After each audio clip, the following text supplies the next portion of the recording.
मुंबई में महाराष्ट्र दिवस के अवसर पर भारतीय राष्ट्रीय कांग्रेस की ओर से मुलुंड इलाके में स्थित मिठागार की जमीन को लेकर विरोध प्रदर्शन किया गया। कांग्रेस पार्टी की ओर से मुलुंड में मानव श्रृंखला बनाकर आंदोलन किया गया। इसी का आरोप लेकर मीठा कामगारों की जमीन स्थानीय भूमिपुत्र में से छीनी जा रही है और क्षेत्र का कथित तौर पर गुजरातीकरण भी नहीं किया गया। कांग्रेस प्रवर्तक राकेश शेट्टी ने इसी दौरान कहा कि मुलुंड में चल रहे विभिन्न विकास प्रोजेक्ट का वे विरोध कर रहे हैं और इसी तहत यह मानव श्रृंखला आयोजित की जा रही है। जे प्रेक्षक आहे, लोक आहेत, सगळ्यांना ना महाराष्ट्र दिवसची शुभेच्छा। आणि तुम्हाला माहित आहे हे महाराष्ट्र दिवस घडवून आणण्यासाठी 107 हुतात्म्यांनी आपले जीव घेतलं होतं। आता तुम्ही बघा मुलुंडमध्ये काय चाललंय।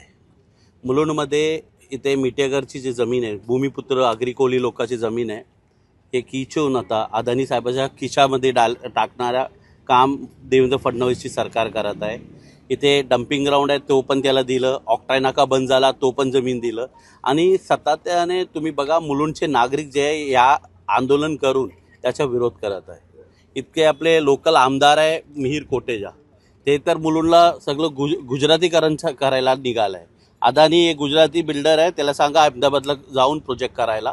मुलुंडमध्ये जनसंख्या 3 लाख लोक आहे आणि आता तुम्ही बघा 3 लाख घरी तो बांधणार आहे। कुठे जाणार की कुठे? फुटपाथ बघा, रोड बघा, स्कूल बघा, हॉस्पिटल बघा, काही सुविधा नाही, काही नाही आहे मुलुंडमध्ये। म्हणून आज महाराष्ट्र दिवस पण आहे, बुद्ध पौर्णिमा पण आहे, लेबर डे पण आहे।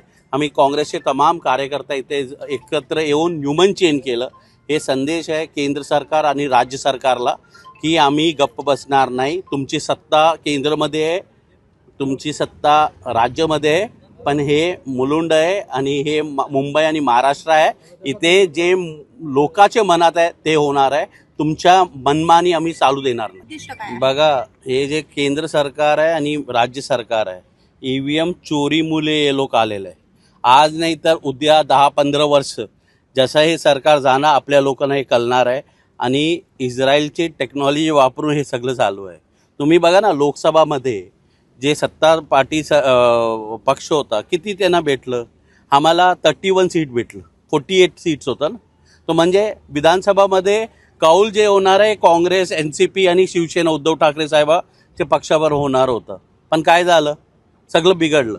हे म्हणून आम्ही सांगताय की चोरुकी सरकार आहे, वोट चोरी यांनी केलेलं आहे 4 तारखेला। पण मला पूर्ण विश्वास आहे जे भारतीय जनता पार्टी आणि इलेक्शन कमिशन जे करणार आहे तेच रिझल्ट असणार आहे। आम्हाला याच्यावर विश्वास नाही। एकदा जसं नेपाळमध्ये झाला, जसं बांगलादेशमध्ये झाला, श्रीलंकामध्ये झाला, तसा लोकच्या क्षमता वाढत चाललेला आहे। LPG भेटत नाही, पेट्रोल प्राईस आहे, सगळं तुम्ही बघा। लोक हे बघत आहे आणि निषेध चालू आहे। सोशल मीडिया बघा, आज सोशल मीडियामध्ये नरेंद्र मोदी असेल सगळं ट्रोल होतात।